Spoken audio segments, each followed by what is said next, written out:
ರಾಜ್ಯದಲ್ಲಿ ಒಳ ಮೀಸಲಾತಿ ಜಾರಿಯಾದ ತಕ್ಷಣವೇ ಶಾಲಾ ಶಿಕ್ಷಣ ಇಲಾಖೆಗೆ 17,000 ಶಿಕ್ಷಕರ ನೇಮಕಕ್ಕೆ ಕ್ರಮ ವಹಿಸಲಾಗುವುದು ಎಂದು ಶಾಲಾ ಶಿಕ್ಷಣ ಮತ್ತು ಸಾಕ್ಷರತಾ ಸಚಿವ ಎಸ್ ಮಧು ಬಂಗಾರಪ್ಪ ಹೇಳಿದ್ದಾರೆ.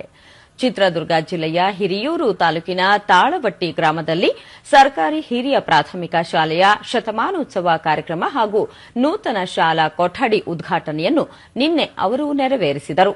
ಈ ಸಂದರ್ಭದಲ್ಲಿ ಜಿಲ್ಲಾ ಉಸ್ತುವಾರಿ ಸಚಿವ ಡಿ ಸುಧಾಕರ್, ವಿಧಾನ ಪರಿಷತ್ ಸದಸ್ಯ ಕೆಎಸ್ ನವೀನ್, ಜಿಲ್ಲಾ ಪಂಚಾಯಿತಿ ಮುಖ್ಯ ಕಾರ್ಯನಿರ್ವಾಹಕ ಅಧಿಕಾರಿ ಡಾ ಎಸ್ ಆಕಾಶ್, ಶಾಲಾ ಶಿಕ್ಷಣ ಉಪನಿರ್ದೇಶಕರಾದ ಎಂಆರ್ ಮಂಜುನಾಥ್, ತಹಶೀಲ್ದಾರ್ ಸಿದ್ದೇಶ್, ಕ್ಷೇತ್ರ ಶಿಕ್ಷಣಾಧಿಕಾರಿ ತಿಪ್ಪೇಸ್ವಾಮಿ ಸೇರಿದಂತೆ ಮತ್ತಿತರರು ಉಪಸ್ಥಿತರಿದ್ದರು.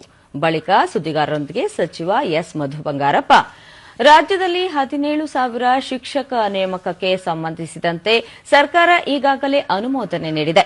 ಈ ಬಾರಿಯ ಶಾಲಾ ಶಿಕ್ಷಕರ ನೇಮಕಾತಿ ಪ್ರಕ್ರಿಯೆಗೆ ಹೆಚ್ಚಿನ ಕಾಲಾವಧಿಯನ್ನು ತೆಗೆದುಕೊಳ್ಳದೆ ಕೇವಲ 3 ರಿಂದ 4 ತಿಂಗಳೊಳಗೆ ನೇಮಕಾತಿ ಪ್ರಕ್ರಿಯೆ ನಡೆಸಿ ಶಾಲೆಗಳಿಗೆ ಶಿಕ್ಷಕರನ್ನು ನಿಯೋಜನೆ ಮಾಡಲಾಗುವುದು ಎಂದರು. ರಾಜ್ಯ ಶಿಕ್ಷಣ ನೀತಿ ಕರಡು ವರದಿ ಸಲ್ಲಿಸಲಾಗಿದ್ದು ಅದರಲ್ಲಿರುವ ನ್ಯೂನತೆಗಳನ್ನು ಪರಿಶೀಲನೆ ನಡೆಸಲು ಉಪಸಮಿತಿ ರಚನೆ ಮಾಡಿ ನಂತರ ಅಂತಿಮವಾಗಿ ಅನುಷ್ಠಾನ ಮಾಡಲಾಗುವುದು. ರಾಷ್ಟ್ರೀಯ ಶಿಕ್ಷಣ ನೀತಿಯನ್ನು ರಾಜ್ಯದಲ್ಲಿ ಒಪ್ಪುವುದಿಲ್ಲ. ಪೋಷಕರು ಮಕ್ಕಳಿಗೆ ಉತ್ತಮ ಶಿಕ್ಷಣ ಕೊಡಿಸಿ ಇದರಿಂದ ದೇಶದ ಅಭಿವೃದ್ಧಿ ಸಾಧ್ಯ ಎಂದು ಸಚಿವರು ತಿಳಿಸಿದರು. ರಾಜ್ಯದಲ್ಲಿ ಪ್ರಸ್ತುತ 307 ಕರ್ನಾಟಕ ಪಬ್ಲಿಕ್ ಶಾಲೆಗಳು ಕಾರ್ಯನಿರ್ವಹಿಸುತ್ತಿದ್ದು ಈ ವರ್ಷವೇ ರಾಜ್ಯ ಸರ್ಕಾರ ವತಿಯಿಂದ 500 ಕೆಪಿಎಸ್ ಶಾಲೆಗಳನ್ನು 15 ದಿನಗಳೊಳಗಾಗಿ ಘೋಷಣೆ ಮಾಡಲಾಗುವುದು.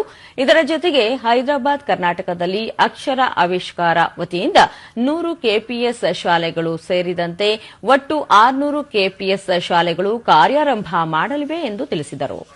ಅದರ ಎಲ್ಲ ಕಡೆನೂ ಕೂಡ ಅದನ್ನ ಜನರು ಇಷ್ಟಪಡ್ತಾ ಇದ್ದಾರೆ.